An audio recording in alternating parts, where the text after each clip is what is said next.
everybody, so with the release of John Wick Chapter 4, it is time to sit down and rank all 4 John Wick films, one of my favorite ongoing action franchises. Ever since that first film debuted back in 2014, it has truly raised the bar when it comes to action movies and what they're able to do with the action sequences, the stunts, all that stuff. Plus, I'm a diehard Keanu Reeves fan, and I have been ever since childhood, which you wouldn't be able to tell based on the photo I got with him when I was a kid, so I'm hoping one day I can meet Keanu Reeves again and get a much nicer looking photo. Obviously, this is just my personal ranking of the John Wick films. Honestly, even though I have to put one in last place, I love all 4 films. I think they're all fantastic. So make sure you share your rankings in the comment section down below how you'd rank the John Wick franchise, and let's get on to my ranking. In 4th place, I have John Wick Chapter 2. After the first John Wick introduced us to the character and laid the groundwork for a potential franchise, I love how Chapter 2 builds upon the universe, expanding its reach further, learning the intricacies and rules like blood oaths and this entire network of assassins from all over the world,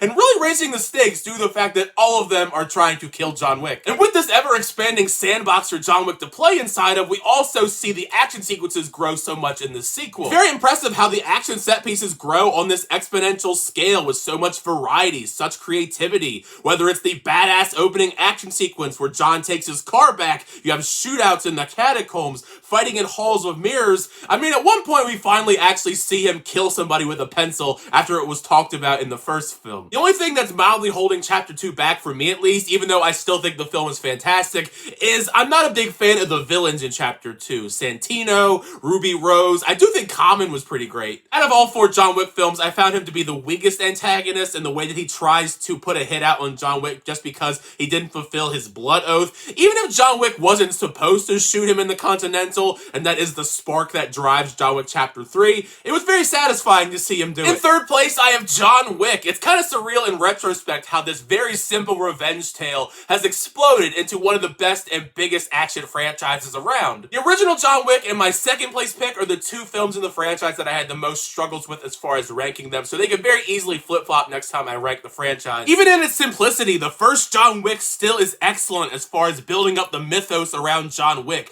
the realization of just how badly these characters screwed up killing his dog, with honestly, I think at least one of the coolest introductions to a character. Setting him up as Baba Yaga, the one that you send to kill the boogeyman. It's very ominous and sets the tone for pretty much for the rest of the film as far as what to expect with John Wick as a character. Speaking more on John Wick, I didn't really need convincing to get on board with John Wick as a character, but I love Keanu Reeves as the character of John Wick. I think he's perfect for this type of role, and we fully are invested in him from the very beginning due to the deeper story elements of him as this grieving man who doesn't really have to say all that much, letting his actions speak for themselves with these electrifying, dynamic action sequences that still are some of the most awesome stunts I've ever seen put to film. Another aspect to the story that makes it so compelling is all the supporting characters and the world building here, like getting to see the Continental and all the people that inhabit it, like Lance Reddick and Ian McShane, which, by the way, RIP to Lance Reddick, because that guy was phenomenal in all 4 John Wick films. Also, same for Michael Nyquist, who passed away a few years back. He was such a great villain, kind of sets the tone for the rest of the series as far as villains are concerned. Another thing I always forget about the supporting cast in the first John Wick until I rewatch it is Willem Dafoe being part of the supporting cast. He's a character I definitely would have liked to have seen in other installments in hindsight. The first John Wick is simple, fun, effective, has some of the best action around, and it really makes you wonder how many people in this franchise would have survived if Alfie Allen had just left John Wick alone. In 2nd place, I have John Wick Chapter 3 Parabellum. It feels like in each and every entry, Chad Stahelski's goal is to go into these films and try and top the last one, and I would say in a lot of ways he did that here with Chapter 3. Parabellum is brutal, intense, and just sheer non-stop action, which fits into the narrative perfectly since pretty much everybody in this film is trying to kill John Wick. Even Boban, who I did not expect to be in this film, or the fact that he got killed by a book, which is something I always admire about this franchise, the creative ways they make John Wick kill people, whether it's pencils, books,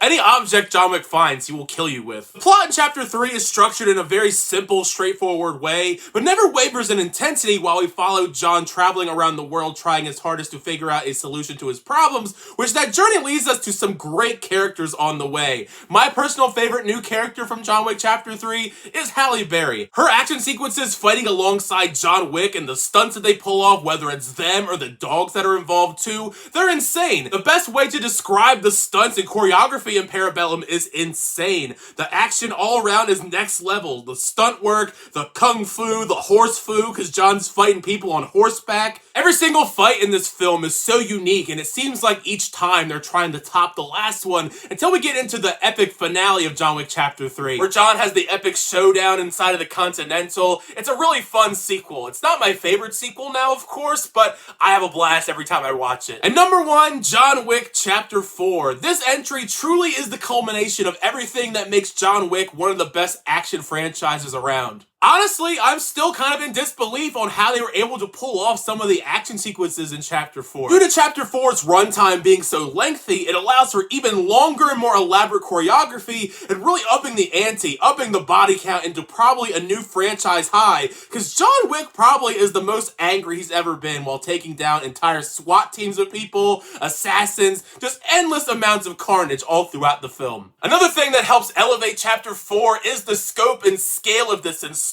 I've never seen this franchise look this stunning. The direction in general is improved here, and the vast variety of locations across the globe. It's certainly never boring due to the excellent action sequences, just being in awe of these elaborate battles, whether they're fighting in between vehicles, this extended fight in Osaka, or this really phenomenal staircase fight sequence. That was the one I was the most hyped for out of the bunch. Also, this use of a shotgun here, the Dragon's Breath shotgun, that sequence, it felt right out of a video game. The story inside of Chapter 4 also, I think, is well executed, showcasing how determined John is to try and finally take down this all-powerful high table once and for all. The John Wick franchise always has a great supporting cast, but I think among all 4 films, this is my favorite supporting cast, whether it's returning players like Lawrence Fishburne, Ian McShane, Lance Reddick, but the newer cast here is one of my favorites, whether it's Bill Skarsgård as this great, sinister villain, Hiroyuki Sanada, Scott Adkins, Shamir Anderson, Rina Sawayama, Donnie Yen. Donnie Yen, I think, is the most excellent of the bunch because his story is so compelling inside of this narrative and the way he connects to John Wick in this. Seeing Donnie Yen fight John Wick in this film is a martial arts dream. This entry just feels like the magnum opus to the franchise. Everything that we loved about the first 3 entries, they double down and do even better in this installment.